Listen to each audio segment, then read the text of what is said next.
नमस्कार, मैं एसबीपी हूं।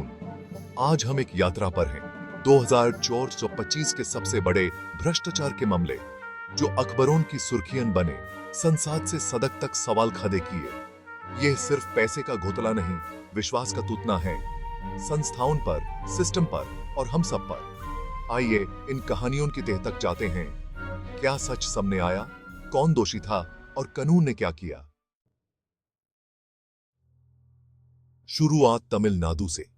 टस्मक सरकारी शराब निगम पर किंगल करोड़ों रुपये के भ्रष्टाचार का आरोप। यह एक ऐसा घोटाला है जिसमें न सिर्फ पैसा बल्कि पूरे सिस्टम की नीयत पर सवाल उठते हैं। शराब की खरीद, बिक्री और लाइसेंस में धांधली, कुछ आपूर्तिकर्ताओं को फायदा, कैश फॉर पोस्टिंग और बड़े अधिकारियों की मिलीभगत।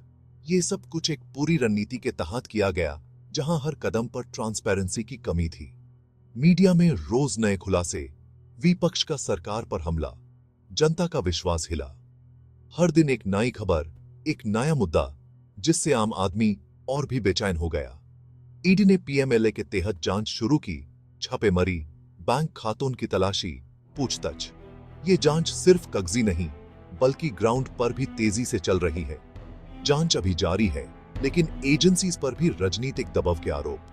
सवाल उठते हैं कि क्या सच में निष्पक्ष जांच हो रही है या फिर सब कुछ एक पॉलिटिकल ड्रामा बनकर रह जाएगा। सवाल है, क्या सच सामने आएगा, दोषी सजा पाएंगे या फिर यह भी एक और अधूरा मामला बन जाएगा जहां इंसाफ सिर्फ एक सपना बनकर रह जाता है। टस्मक घोटाला याद दिलाता है, सत्ता का नशा शराब के नशे से भी ज्यादा खतरनाक। जब सत्ता का गलत इस्तेमाल होता है तो उसके असर समझ पर गहरे पड़ते हैं। जब निगरानी कमजोर हो तो सिस्टम के रखवाले ही लूट मचा देते हैं। अकाउंटेबिलिटी की कमी से हर एक फैसला अपने असली मकसद से भटक जाता है।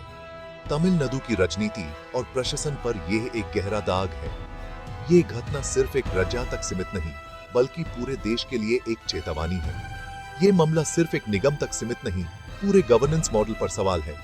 क्या हम अपने सिस्टम को सुधारने के लिए तैयार हैं? जनता अब भी इंतजार कर रही है, क्या कभी इंसाफ मिलेगा? हर नागरिक की आंखों में उम्मीद है, लेकिन साथ ही एक डर भी है कि कहीं यह मामला दबा न दिया जाए। यह कहानी हमें सतर्क करती है। अकाउंटेबिलिटी बिना भ्रष्टाचार अनिवार्य है। जब तक प्रशासन में ईमानदारी नहीं आती, तब तक ऐसे घोटाले हमेशा होते रहेंगे। क्या हम सिस्टम को सुधार सकते हैं या ये मामले फिलेन में दब कर रह जाएंगे? ये फैसला हम सबको मिलकर लेना होगा। ये यात्रा अभी शुरू है। आगे बढ़ते हैं उम्मीद के साथ कि एक दिन सच्चाई जीतेगी और सिस्टम सुधरेगा। अब बात शिक्षा की। NAAC rating bribery case. NAAC जो कॉलेजेस को ग्रेड देता है, उसके इंस्पेक्टर्स पर रिश्वत लेने का आरोप। अच्छी रेटिंग के लिए लाखों रुपए, फर्जी ग्रेडर्स और स्टूडेंट्स के सपनों का सौदा। यह सिर्फ पैसे का नहीं, नैतिकता का भी घोटाला था। सीबीआई ने केस दर्ज किया। एनएएसी अधिकारी और प्रबंधक गिरफ्तार। मिडलमैन का नेटवर्क, कई राज्यों में फैला हुआ जाल। सरकार ने कुछ संस्थाओं की एक्रेडिटेशन रद्द की, जुर्माना लगाया। एनएएसी ने प्रक्रिया को सख्त बनाने का वादा किया, लेकिन विश्वास की भरपाई मुश्किल। जब ज्ञान के केंद्र ही भ्रष्ट हो जाएं, समझ की नींव हिल जाती है। सुधार जरूरी है, वरना नुकसान पूरा नहीं हो सकता। Karnataka Valmiki scheduled tribes development corporation का घोटाला। 94 करोड़ रुपए जो वंचित जनजातियों के विकास के लिए थे, अधिकारियों और बैंक कर्मचारियों ने मिलकर चुरा लिए। खुलासा एक सुपरिंटेंडेंट की सुसाइड नोट से उन पर फंड ट्रांसफर का दबाव था। इस मौत ने प्रशासन को झटका दिया। सीबीआई को जांच सौंपी गई। बैंक खाते फ्रीज, मिनिस्टर का नाम आया, इस्तीफा देना पड़ा। जांच जारी है। कौन मास्टरमाइंड था? पैसा कहां गया? भ्रष्टाचार की मार सबसे ज्यादा गरीब पर पड़ती है। क्या सिस्टम इतना कमजोर है कि ईमानदार अधिकारी मौत को चुन लेते हैं? यह मामला एक कड़वी चेतावनी है। गरीबों का हक चुराना सबसे बड़ा पाप है। अब बात न्यायपालिका की। हाई कोर्ट जज यशवंत वर्मा के घर आग, जाले हुए कैश माइले। जज के घर में इतना पैसा, वो भी जला हुआ। सवाल उठना लाजमी था, सुप्रीम कोर्ट ने 3 जजेस की पैनल बनाई, लंबी पूछताछ, सबूतों की जांच। जज वर्मा कैश के स्रोत का जवाब नहीं दे पाए, पैनल को उनका स्पष्टीकरण अविश्वसनीय लगा। पैनल ने इम्पीचमेंट की सिफारिश की। भारत में ऐसा बहुत कम होता है। मामला अब संसद के पास, लंबी प्रक्रिया जारी। इसने न्यायपालिका के सेल्फ करेक्शन की जरूरत दिखाई। कानून से ऊपर कोई नहीं, ये संदेश मिलता है। अंजाम जो भी हो, विश्वास पर प्रश्न चिन्ह लग गया है। इंसाफ की कुर्सी पर बैठने वालों को भी जवाब देना होगा। असम के मुख्यमंत्री हिमंत बिस्वा शर्मा की पत्नी रिनिकी भुयन शर्मा पर आय से अधिक संपत्ति जमा करने का आरोप लगा है। ये मुद्दा राजनीति में तेजी से उभर कर सामने आया है, जहां पारिवारिक संपत्ति पर सवाल उठ रहे हैं। मीडिया रिपोर्ट्स के मुताबिक उनकी संपत्ति में 400 गुना का जबरदस्त वृद्धि देखी गई है। फाइनेंशियल रिकॉर्ड्स, बैलेंस शीट्स और हलफनेम अब सभी की नजरों में हैं और इन्हीं डॉक्यूमेंट्स पर सबसे ज्यादा सवाल उठ रहे हैं। विपक्ष ने इस मामले पर निष्पक्ष और गहरी जांच की मांग की है। सोशल मीडिया पर भी लोग इस मुद्दे पर अपनी प्रतिक्रिया दे रहे हैं और चर्चा तेजी से बढ़ रही है। सीएम शर्मा और उनकी पत्नी ने इन आरोपों को एक राजनीतिक साजिश बताया है। उनका कहना है कि उन्होंने सब कुछ कानूनी तरीके से किया है और उनके पास हर कागज की पूरी सफाई है।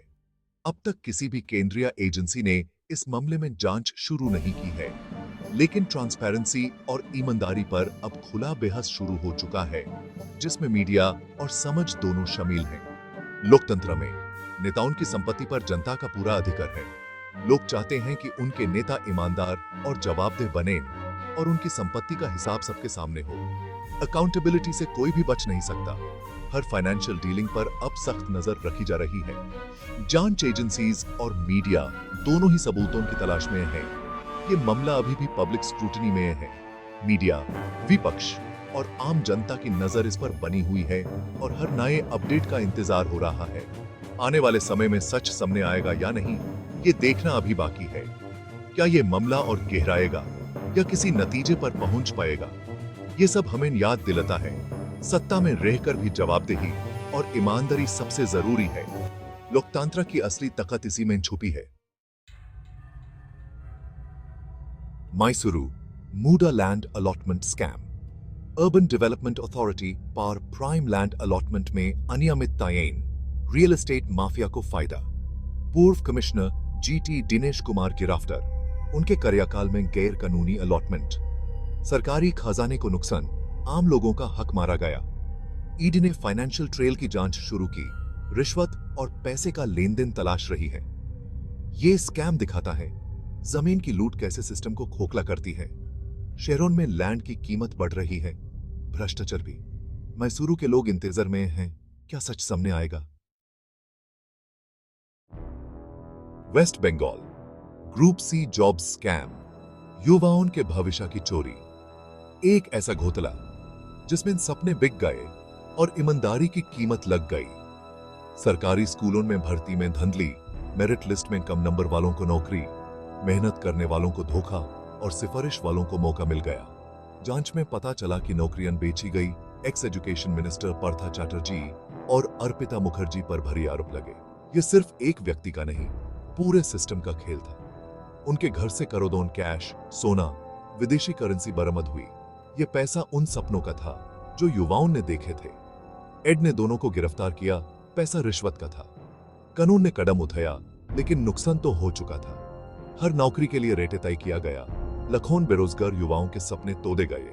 उनकी मेहनत, उनका विश्वास, सब कुछ दांव पर लग गया। हाई कोर्ट के आदेश पर कई नौकरियां रद्द हो गई। लीगल प्रोसीडिंग्स अभी भी जारी हैं। इंसाफ की राह लंबी है, लेकिन जरूरी है।